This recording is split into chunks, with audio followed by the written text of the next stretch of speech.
everybody, welcome back to the channel. So we are reviewing something that's a little recent that has had a little bit of controversy as of late when the trailers were released. We're going to be reviewing the live action Little Mermaid. Now, before we go into this, we just want to make sure we're not going to talk about what we think of the obvious changes. We're just gonna try to compare this by story, song by song. If that makes any sense, don't you think, Jessup? Yeah, I'm just so tired. I've had a very busy but awesome weekend, So and it doesn't help that there is one song in here that almost kills the movie.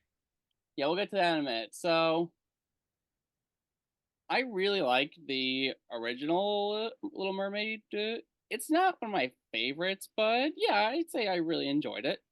Yeah, It has some great animation, some great songs, memorable characters. Yeah, I think it's definitely one of the better Disney movies. One of the best, probably. yeah, Um, um, yeah, it's up there. Now, when the live action Little Mermaid was announced, um, there was a lot of controversy surrounding this. I found most of this controversy just to be complete BS. No, no, I agree. I agree. Yeah, Because I think we should talk about some of the stuff that this movie actually does this remake does pretty well. yeah, First off, I actually think Haley Bailey portrayed Ariel pretty well in this one. yeah. And Eric's um Eric's arc is expanded upon. He has like an interesting relation with a lot of the characters. no, because we were talking about this, and in the original, he was basically just there to be eye candy, but here they actually gave him a little bit of a personality. Yeah, that makes him so much of a much better character. Um, Melissa McCarthy's great as Ursula. yeah, and some of the renditions of the songs that we all know and love, like "Under the Sea," "Part of Your World," and even "Kiss the Girl," those actually were done pretty well. Mhm. Even Poor Unfortunate Souls is pretty good. Yep, and I think another part that I think is done better. Oh, and with the exception of one song, the new songs are really good. Yes. I like, Wild Uncharted Waters, which was sung by Jonah Howard King, I think, his name is, who plays Eric. Mhm.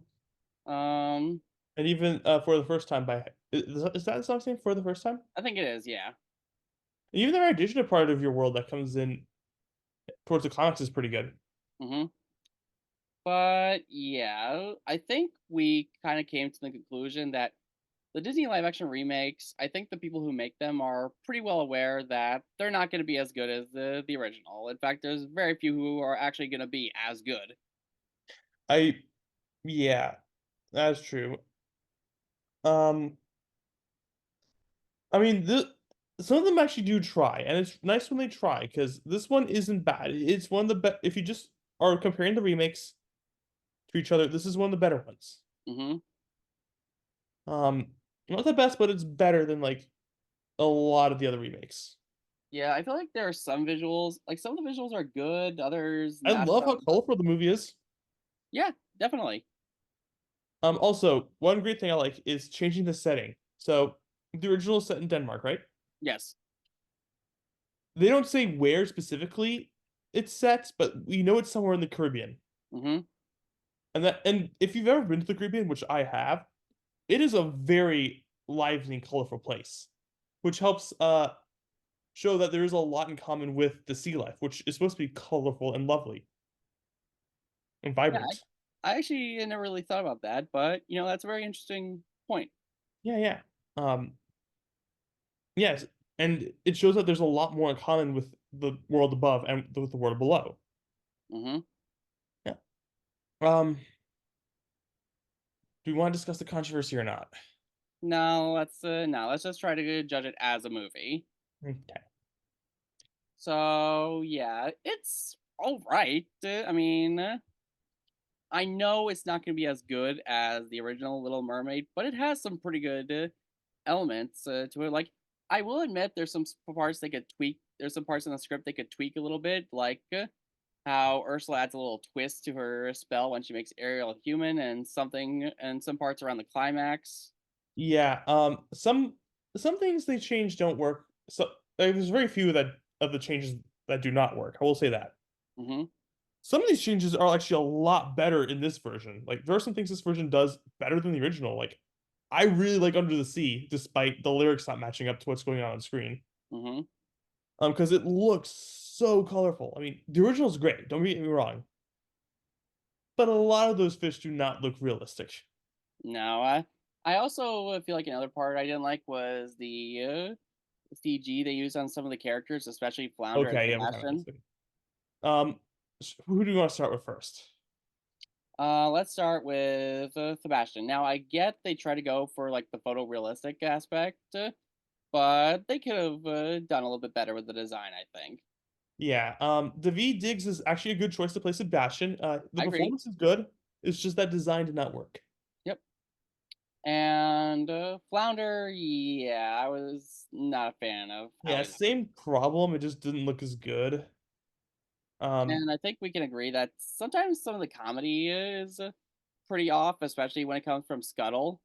oh yeah, Scuttle is by far the worst of these CG characters.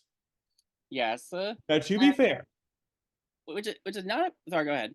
yeah, to be fair, unlike Sebastian and Flounder, Scuttle's got an pretty good design. I like how Scuttle has changed from a seagull to a diving bird because that sets up an idea that Ariel's never been above the water, Hmm. and that would give Scuttle a reason to go under the water. Yeah. Yeah, so that change from the seagull to the diving bird was really good. Hmm. But they just did not choose the right actress. No, unfortunately, no. No, they chose Aquafina. Now, to be fair, Aquafina can be good. She is good He in other is. projects. I liked her in Shang-Chi. Um, I thought she was good in Crazy Rich Asians. yeah, she can be really funny. She can do comedy. This is not the kind of comedy she can do. She cannot play like very dumb characters. No, Um, I don't think that worked in Raya the Last Dragon. Actually, her character was kind of not that smart in Shang-Chi, was she? sorry, what? Wasn't her character not that smart in Shang-Chi? And I guess, yeah, Yeah, I think it's more another thing about it. A lot of her really good performances are live action. yeah. She's playing like a live action character. Hmm. So I think the problem is that she just can't do voiceover work very well. Yeah, I can agree to that. Now, who would you pick to if you were to recast Scuttle? Who would you choose? I remember you saying Scarlett Johansson, and yeah, I could probably see that. Yes, you can do comedy. And have we heard her sing before? Because I think she can do pretty well. I don't think we have actually. Yeah, I scratch Scarlett Johansson. Actually, no. I would cut the one song Scuttle sings. Yes, the Scuttlebutt or whatever it's This is called. the one song we do not like. Yes. It Um. came this close to killing any goodwill the movie had made. Like, I barely remember what happens afterwards. Yeah, but after rewatching it, it's like, oh yeah, that happened as well. Yeah. And then this happened that. And here's the thing. The climax is another big issue of the movie. I think it's actually a very it's very easy to fix the climax. You just move some plot elements around a little bit, just a little bit, and you could have had a really good climax. Yep. That would make me like actually forgive Scuttlebutt. There's a fake out death for a character in the climax, and then they're resurrected. And I think it would have been a lot riskier if they kept that character dead. No, I can agree to that. Yeah. So yeah, we think this movie's fine. It's Yeah, its not, ending's very weak. Oh, we also forgot about the CG problem. oh yeah, yeah. So, The can CG I I do this feel one? like was sorry. The CG Can I do was this one? sorry. Go ahead. So, you and I have seen this in theaters, right? Yes, I have. Yeah. And this was our first time watching it on, like, home video and stuff, like, on our own small TVs. This was really my second viewing of this movie. Yeah, mine too. Um, I also the first time I saw this was at, like, a children's matinee, so they didn't turn up lights all the way down, and a lot of the CG actually did not look that bad to me. It wasn't, like, perfect, but I didn't mind. Seeing it on the smaller screen like this, it looks so bad. Mhm. Yeah, Sebastian didn't look too bad out of water or during a close-up, I noticed that. When it's, like, far away and he's underwater, it looks really bad. Even Ursula's designer in the climax does not look good. No, no, not really, when she's, like, all big. Yeah, and I wouldn't mind that if the climax was a little better. Yeah. Honestly, just put those tweaks in, keep that Ursula, that's fine. Mhm. Just one minor issue and otherwise a solid climax. Yep. Ah, So, I think that's basically everything we wanted to cover, don't you think? yeah, Alright, so I guess we could talk about what we want to, do next week, or do I you have haven't an idea decided. what you wanna do? I haven't decided yet. Alright, then it'll remain a mystery, and Jessup will tell me when we get closer. Okay. So, until next time, we will see you guys next time we give you a review.